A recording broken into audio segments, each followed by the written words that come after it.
Assalamualaikum warahmatullahi wabarakatuh. Perkenalkan, nama saya Fasya Farul Isani. Saya dari kelas 11 AK1. Izin kepada Bu Okta untuk mempresentasikan tentang makalah penentuan kadar MnO2 dengan metode pemanganometri. Sebelumnya, makalahnya tersendiri terbagi menjadi beberapa bagian dari daftar isi. Yang pertama, ada bab 1, yaitu pendahuluan yang berisi tentang latar belakang, rumusan masalah, dan tujuan penelitian. Sedangkan untuk bab 2 terdiri dari tujuan pustaka atau disebut dengan kajian teori. Dan yang bab ketiga yaitu metode penelitian yang terdiri dari singkatan prosedur, alat dan bahan, kerangka perhitungan. Dan bab terakhir atau bab 4 terdiri dari penutup, yaitu kesimpulan dan saran. Dari bab awal sendiri atau pendahuluan, yang pertama adalah latar belakangnya. Latar belakang dari titrasi MnO2 dengan metode pemanganometri, yaitu pemanganometri merupakan metode titrasi yang didasarkan atas reaksi oksidasi dan reduksi. Untuk keperluan titrasi ini maka digunakan senyawa pemanganometri atau kalium pemanganat, merupakan oksida terkuat yang dapat bereaksi dengan cara berbeda-beda tergantung dari pH kelarutannya. Kekuatan sebagai oksidator juga berbeda-beda sesuai dengan reaksi yang terjadi pada pH berbeda itu. Reaksi yang bermacam-macam ini disebabkan oleh keberagaman valensi mangan atau KMnO4 merupakan zat pengoksidasi yang paling penting. Untuk analisis kimia biasanya digunakan pada larutan asam, di mana senyawa tersebut direduksi menjadi Mn2+. Pada analisis besi dengan Mn4-, contohnya disiapkan dengan cara yang sama untuk reaksi dan dititrasi dengan mata telanjang MnO4-. Selanjutnya ada rumusan masalah yang saya buat. Yang pertama, bagaimana cara kerja dari titrasi pemanganometri. Yang kedua, bagaimana perhitungan kadar pada titrasi MnO2. Dan yang ketiga ada bagaimana prinsip balik pada penentuan kadar MnO2. Dan yang terakhir, reaksi yang terjadi antara MnO2 dan asam oksalat berlangsung secara. Selanjutnya ada tujuan penelitian. Tujuan penelitian yang saya tulis dalam makalah yaitu mengetahui konsentrasi MnO2 dengan bahan baku asam oksalat. Yang kedua, menentukan kadar MnO2 dengan titrasi pemanganometri. Dan yang ketiga, mengetahui perhitungan dan reaksi dari penentuan kadar MnO2. Selanjutnya ada bab 2 atau yang bisa disebut dengan bab kajian teori atau tujuan pustaka. Pada reaksi redoks terdapat reduktor dan oksidator, di mana reduktor adalah zat yang di dalam reaksi mengalami oksidasi. Zat yang mampu mereduksi zat lain dan zat dapat memberikan elektron pada zat lain.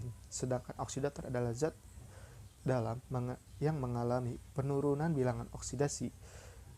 Zat yang mampu mengoksidasi zat lain yang menangkap elektroda dari zat lain. Selanjutnya ada reaksi kimia dapat digunakan ke dalam reaksi redoks atau bukan redoks. Istilahnya dari redoks berkaitan dengan peristiwa reduksi oksidasi. Pengertian reaksi reduksi dan oksidasi itu setelah mengalami perkembangan. Pada awalnya reaksi reduksi dan oksidasi berkaitan dengan pelepasan dan pengikatan oksigen. Oksidasi sebagai pengikat oksigen, sedangkan reduksi sebagai diikat dengan pelepasan oksigen. Pada perkembangan selanjutnya, oksidasi dan reduksi dikaitkan dengan penangkapan dan pelepasan elektron dengan perubahan bilangan oksidasi. Selanjutnya, ada larutan-larutan indium standar dapat dibuat melalui penimbangan langsung indium murni dan pengenceran dalam sebuah labu volumetri. Iodin akan dimurnikan oleh sublimasi dan ditambahkan dalam sebuah larutan Kl yang konsentrasinya iodatnya berjalan cukup cepat. Reaksi ini juga hanya membutuhkan sedikit kelebihan ion hidrogen untuk menyelesaikan reaksi bromat berjalan lebih lambat. Namun, kecepatan dapat ditingkatkan dengan menaikkan konsentrasi ion hidrogen. Biasanya sejumlah kecil amonium milibrodat ditambahkan sebagai katalis. Dan selanjutnya, tembaga murni dapat digunakan sebagai larutan standar primer untuk natrium triosulfat dan didasarkan untuk dipakai ketika tiosulfatnya akan dipergunakan untuk menentukan tembaga potensial standar dari pasangan Cu2 menjadi Cu1. Dan selanjutnya mungkin ada dari persamaan reaksi yang terjadi antara MnO2 dengan asam oksalat. Reaksi pertama yaitu MnO2 ditambah 4H+ ditambah 2 elektron ditambah Mn2+ dan ditambah 2H2O akan menghasilkan MnO2 ditambah C2O2 ditambah 4H ditambah 2CO2 dan 2H2O. Itu merupakan reaksi titrasi yang pertama merupakan reaksi sebelum titrasi, dan yang selanjutnya ada reaksi 2. Reaksi 2 merupakan reaksi pada saat titrasi berlangsung, yaitu C2O4 ditambah dengan 2CO2 tambah 2 elektron dikalikan dengan 5, dan sedangkan MnO4 ditambah 8H+ ditambah 5 elektron dan Mn2 plus ditambah 4H2O dikali 2 akan menjadi 2 MnO4 ditambah 5 C2O4 2- ditambah 16H+ akan menjadi 2 Mn2 plus ditambah 10 CO2 ditambah 8H2O. Selanjutnya ada bab 3 atau yang disebut dengan metode penelitian. Yang pertama ada singkatan prosedur. Singkatan prosedurnya pada saat titrasi MnO2 dengan metode pemanganometri. Yang pertama, timbang selisih plus minus 0,2 gram MnO2 dan masukkan ke dalam Erlenmeyer 250 ml. Dan yang kedua, tambahkan 25 ml H2C2O4 atau yang biasa kita sebut dengan asam oksalat standar 0,25 N dan 50 ml H2SO4 4N. Yang ketiga, lalu panaskan atau dinginkan hingga semua MnO2 bereaksi. Dan yang keempat, titrasi sisa H2C2O4 dalam keadaan panas oleh larutan KMnO4 standar hingga terbentuk warna pink muda.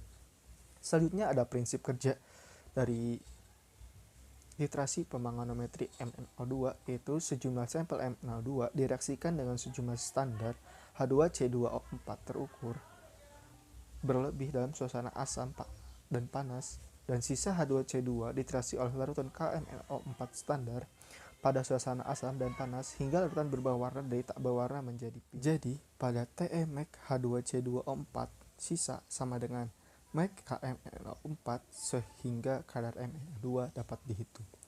Selanjutnya ada alat dan bahan. Yang pertama ada alat-alat dari penentuan kadar titrasi MnO2. Yang pertama ada corong kaca, yang kedua ada gelas kimia, yang ketiga ada labu Erlenmeyer 250 ml. Selanjutnya ada pipet seukuran 25 ml, buret 50 ml, labu ukur 100 ml, dan selanjutnya ada dari bahan-bahan untuk penentuan titrasi MnO2. Yang pertama adalah larutan H2SO4 4N, yang kedua adalah larutan baku KMnO4, yang ketiga ada Aquades, yang terakhir adalah larutan H2C2O4. Selanjutnya ada kerangka perhitungan dari penentuan kadar MnO2. Yang pertama ada reaksinya terlebih dahulu.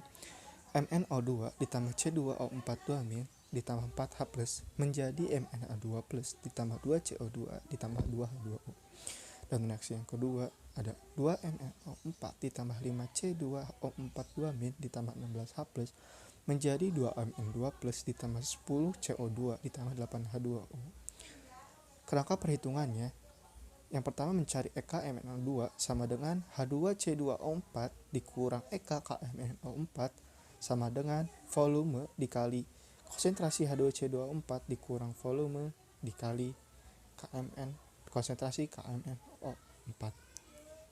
Untuk mencari massa MnO2 yaitu EK MnO2 dikali BE. Sedangkan untuk mencari persen atau kadar MnO2 yaitu massa MnO2 dibagi massa sampel dikali 100%.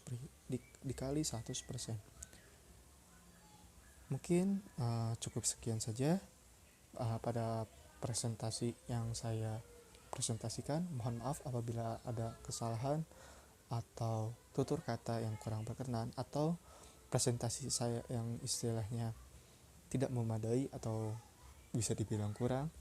Wabillahi taufiq wal hidayah. Wassalamualaikum.